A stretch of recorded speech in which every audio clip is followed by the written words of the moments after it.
seeing Bond at the start of this sequence driving with Madeline in the DB5. Why would I betray you? We all have our secrets. Instantly, it's just an iconic shot. Just didn't get to yours yet. This time, the relationship between Bond and Madeline is much more developed. The story is more emotionally driven than it is action-driven. Vesper Lynd is buried in Matera, and Madeline has guided Bond there, and Madeline, I think, feels like he should forgive her. The trouble is, somebody's watching them. We are famed for having the best opening sequences for any franchise. For me, this sequence is one of the big sequences that makes you feel, okay, I'm in a James Bond movie. You've got many things that really make it appealing. First of all, you've got the beautiful location. Matera, Italy, which is one of the oldest cities in the world. Then throw into the equation the car, the fantastic, legendary DB5. It gets people's juices going because of the gadgets it has, and we use them all.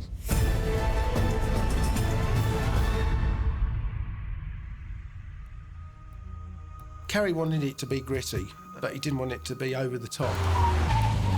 So when we originally scouted it and Carrie basically signed off, loved the city, it fit story-wise for us as well. Then we had to go about how we're going to break it down, how we're going to achieve a high-speed chase. And sort of one of the main problems with Matera is which bit do you shoot it in? We were looking at going up steps, down steps. It was finding the actual right combination of streets to do it in. It was very challenging to find a way to still keep the speed up. It was constantly evolving, even up to when we shot it, which was probably 6 months later. We were still evolving the sequence. Is it the way you're going to film it? Is it just the stunt itself? Is it the way we want to have the actor doing it all the time? And then how are we going to do that to make it safe? Action! Olivier Schneider and I had long conversations about the fighting style to make it fit the character. There's a brutal simplicity to it now that's just come with age. And all the time you try to put the line as far as you can because you don't want the audience to be disappointed. The action comes out of a fight or die situation. I think therefore the action itself becomes more exciting because you actually care about the characters. There's a motorbike chase right at the beginning, all in the incredible backdrop of Matera. The moment where Bond jumps the motorcycle, it's a big moment actually because it was very last minute. Lee and I, even Daniel, we were thinking like, we missed something here. We need a Bond moment. That idea didn't come about 8 months earlier when you typically would do that and plan out all the dangers. That came about probably 4 weeks before we pulled off the stunt. And we wanted to build a ramp that looked like it should be there in place. It looks like a wall. So to look like a wall, it had to be really steep at 65 degrees.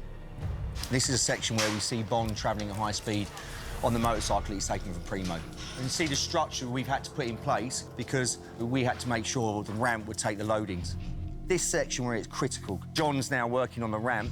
As far as just past where George is now coming down, he's committed at that point.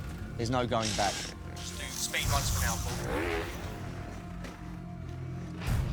All right, yeah, really good. I think just with the drive you've got coming in, let's do 2, 3 more, and then you're ready to go. Stunt rider Paul Edmondson, who doubled Bond, one of the best riders in the world, 4 times world champion.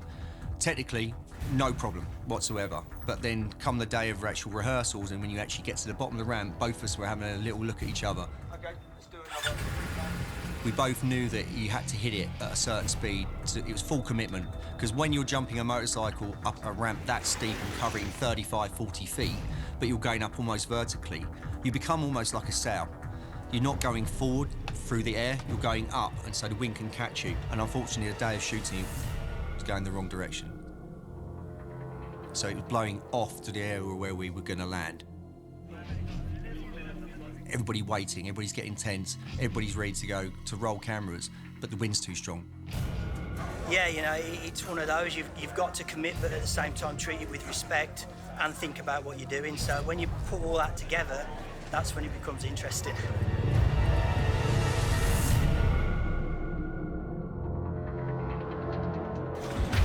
To see him go over the first time was a massive relief.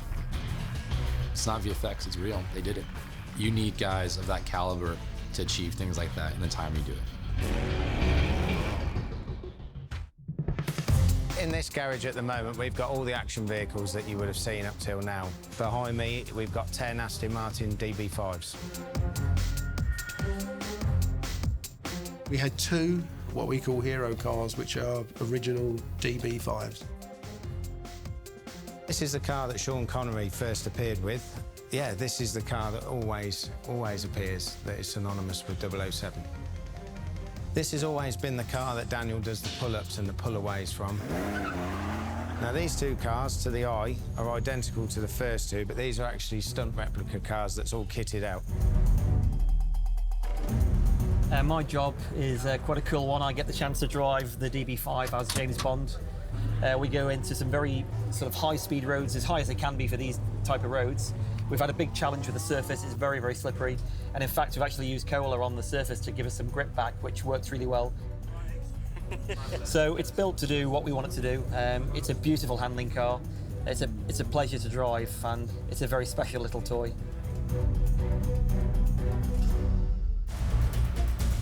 There's a particularly fast stretch of road running alongside the valley in Matera, and in that spot, the DB5 could really open up.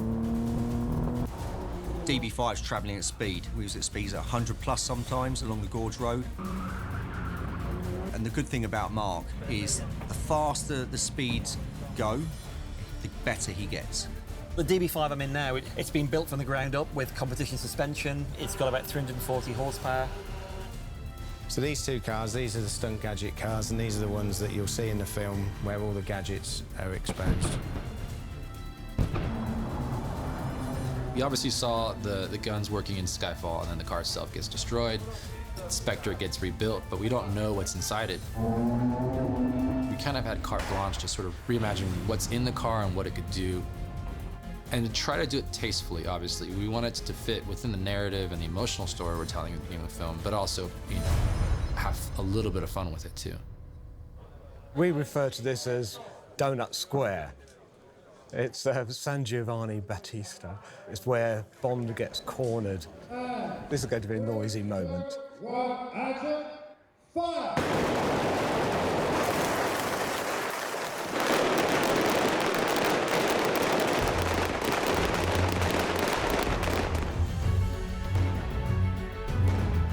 After they've emptied their clips, James Bond says, right, now it's my turn.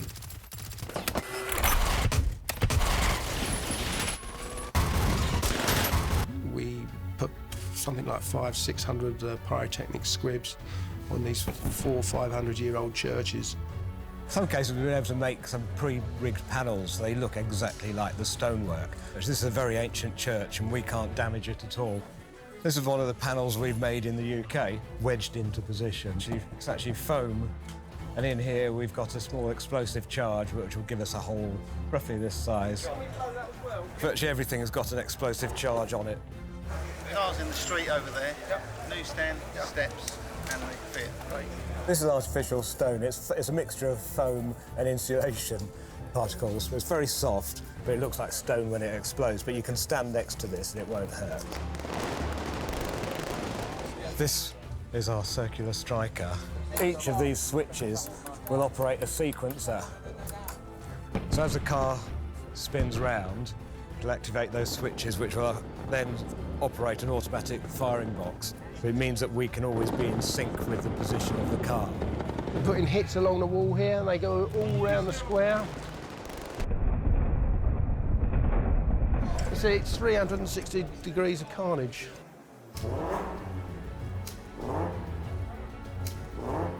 The great thing about this shot is Daniel actually did the donut himself. He floored it, put it into a donut, and did a complete 360. Does everything that Bond's DB5 should do. We do it and more. It was fun. It was really fun. Spinning around, I would do it again. With Daniel doing the car work and having the confidence of Lee Morrison there to sort of guide him through it, having Chris Corbold, who's a magician with the special effects, having complete trust that everyone is safe, everyone's going to do something and walk away from it, but it's also going to look spectacular. It's really important to get the action just right so it becomes believable. And what we're doing here, it is a little scrappy, it is aggressive, and it is for real. Hopefully it will be another Bond iconic moment. Doing stunts for real is always going to feel that much more exciting. Everyone ups each other's game. It just keeps building up to you have these amazing scenes. There's some powerful, powerful moments in this film. Alongside all the action, it was quite exhilarating. Matera is, in the last 20 years, probably the most challenging city I've ever worked in. To have all these masterminds come together to help us bring this to life, that is the sort of the dream come true part of making a movie this big. It's a satisfying emotional journey for an audience if they're invested in the characters, and that hopefully makes it fascinating to watch.